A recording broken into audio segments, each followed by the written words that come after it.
Praise the lord. Christmas ભાઈએ તથા બહેનો, દિવ્ય ધ્યાન અને દિવ્ય સંદેશમાં તમારું સ્વાગત છે. ઓગસ્ટ 16મી તારીખ આ સંદેશ સાંભળવા તમારા સૌ માટે અને તમારા કુટુંબીજનો માટે, વિશેષ તમારા દરેક હેતુ માટે પ્રાર્થના કરું છું કે પ્રભુ તમને હંમેશા સારી તંદુરસ્ત બક્ષે, તમારા દરેક કાર્યમાં પ્રભુ સફળતા બક્ષે.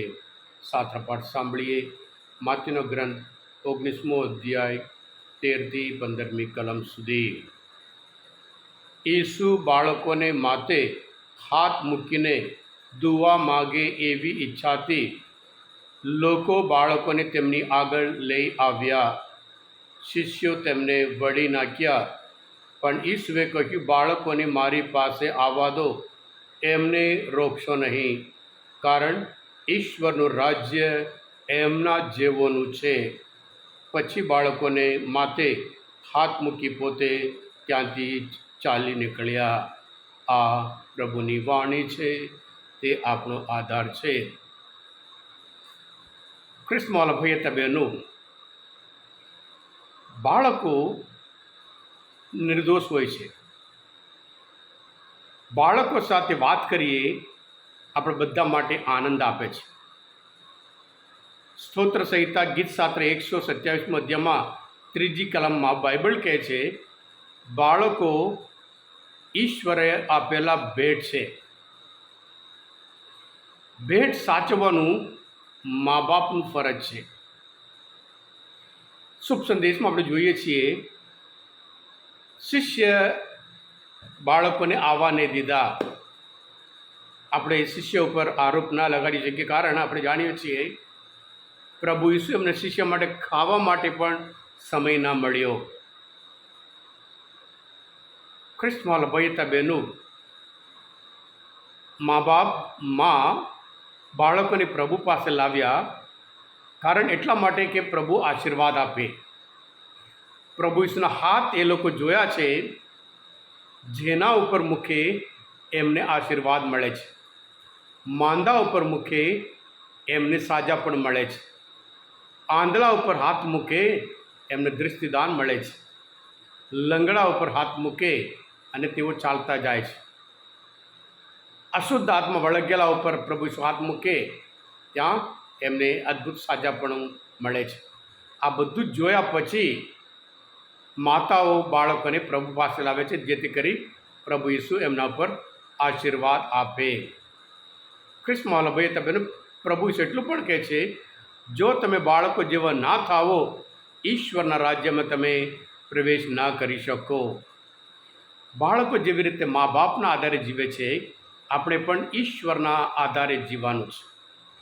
ખ્રિસ્તમાં ભાઈ બહેનો, આ માત્ર બાઇબલમાં નહીં, અમુક વર્ષ પહેલાં હું પોતે એક સભામાં હતો અને ત્યાં જે ગુરુ પ્રવચન આપતા હતા એમણે કહ્યું, બાળકોને આગળ બેસાડશો નહીં, કારણ કે જે તૈયાર કરીને આવ્યો છું, બાળકો આગળથી વાતો કરે મને ડિસ્ટર્બ કરી દેશે, એટલે મહેરબાની કરીને બાળકોને પાછળ મૂકી દો, જેથી કરી હું સરળ રીતે મારા પ્રવચન આપી શકમ કરીને મેં પોતે નજરો નજર સાંભળ્યું હતું અને સાક્ષી હતો.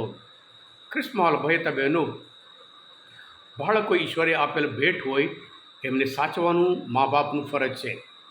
સરકાર કાયદો લાવે છે, પોક્સો, અને બાળકો એમ કહેવામાં આવે છે આજે ભારતમાં ઓછામાં ઓછા 10 કરોડના લોકો જે ચાઇલ્ડ લેબર કહેવાય છે, સુપાલ્યું હોય, ફેક્ટરીમાં હોય, અમુક હોટલમાં હોય, એવી રીતે જે ચાઇલ્ડ લેબર એ બધું કામ કરતા હોય છે.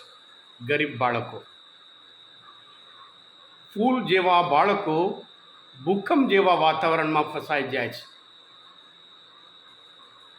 પૈસાદાર લોકોના બાળકો રમવા માટે કોઈ છે નહીં, એને એકલા અને એમના હાથે મોબાઈલ આપવામાં આવે છે. મોબાઈલ આપણે જાણીએ છીએ ખ્રિસ્તમાં ભાઈ બહેનો, આજે આપણે દરેક ઘરમાં આપણે હાથમાં મોબાઈલ આપી દઈએ. બાળકોનો વિચાર શક્તિ એ બગાડે છે, યાદ શક્તિ એ બગાડે છે, અભ્યાસ કરવાનું મન એ બગાડે છે. બાળકોના હાથમાં મોબાઈલ ના આપીએ, કારણ આજે બાળકો પર એટલા બધા અત્યાચાર એ સોશિયલ મીડિયા હોય, જાત જાતના અલગ મીડિયા હોય એના ઉપર એટલું બધું અત્યાચાર ચાલે છે. પ્રભુ ઈસુ બાળકો પર પ્રેમ રાખતા હતા. આપણે પણ આ બાળકો પર પ્રેમ રાખીએ. ઈશ્વરના વચન બાઇબલ વાંચવાની પ્રેક્ટિસ આપીએ. બાઇબલ ક્લાસમાં લઈ જઈએ.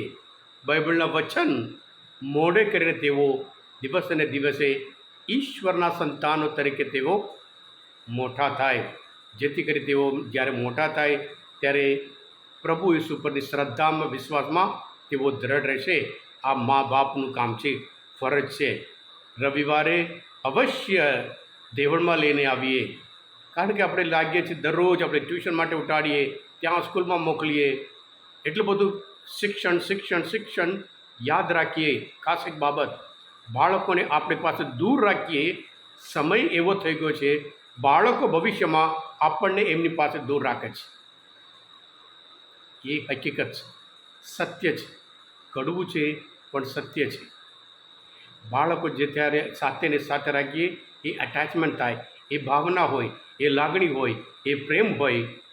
આપણે સાધન આપી, મોબાઈલ આપી, ત્યાં રમવા દઈએ, ત્યાં રમવા દઈએ, ટ્યુશનમાં મોકલીએ. ધીરે ધીરે ધીરે બાળકો આપણી પાસેથી દૂર જઈ જાય છે. લાગણી આપણા પ્રત્યે કોઈ લાગણી નહીં. આપણે પૈસા આપીએ, ટ્યુશન માટે મોકલીએ, પૈસા આપીએ, અભ્યાસ કરાવીએ, ફોરેન મોકલીએ, અને બાળકો બહાર ભયા. આપણા પ્રત્યે કોઈ એમને કોઈ પ્રેમ નથી, કારણ આપણે એમને પ્રેમ આપ્યો નથી, પ્રેમ બતાવ્યો નથી. એ સત્ય છે. પણ સમય આવે છે, આપણે ઈશ્વર આગળ જવાબદાર છીએ. આપણે ત્યાં જવાબદાર આપવાનું છે, કારણ સત્ય વચન આપણે કહે છે, મેં તારા હાથમાં એક બાળક આપ્યા. બાળકો ઈશ્વર આપેલા ભેટ છે. સાચવવાનું એ આપણું ફરજ છે. ઈશ્વરના રાજ્યમાં પ્રવેશ કરવાનું હોય, એમના જેવા થવાનું હોય. આપણે પણ હંમેશા ઈશ્વરની બાબત હોય, ધર્મપરાયણ હોય, મૂલ્યોમય શિક્ષણ આપીએ, જેથી કરી તેઓ હંમેશા ઈશ્વરના સંતાનો તરીકે હંમેશા જીવે, અને એમના કાર્ય દ્વારા, વિશ્વાસ દ્વારા, અને ભવિષ્યમાં આપણા બાળકો તરીકે આપણને આનંદ આપે, એવી રીતે તેઓ ચોક્કસ મોટા થાય. હા કૃષ્ણવાલા ભાઈ હતા બહેનો, આજના મનન ચિંતન શાસ્ત્ર પાઠ સમજવા માટે, પ્રભુ ઈશ્વરને ઓળખવા માટે મદદરૂપ થયા હોય. તમે પોતે દિવ્ય ધ્યાન, દિવ્ય સંદેશ સબસ્ક્રાઈબ કરજો, અને બીજા માટે પણ ફોરવર્ડ કરજો, કારણ તમે બધા આશીર્વાદિત છો, અભિષિક્ત છો. પ્રભુ ઈસુ, હું તમારામાં વિશ્વાસ રાખું છું. પ્રભુ તમારા અંતરમાં વસો. સર્વશક્તિમાન પરમેશ્વર, પિતા અને પુત્ર અને પવિત્ર આત્માનો આશીર્વાદ તમારો ઉપર ઉતરો. આમેન. બોલો દિવ્ય ધ્યાનો જય. God bless you all. Have a nice day.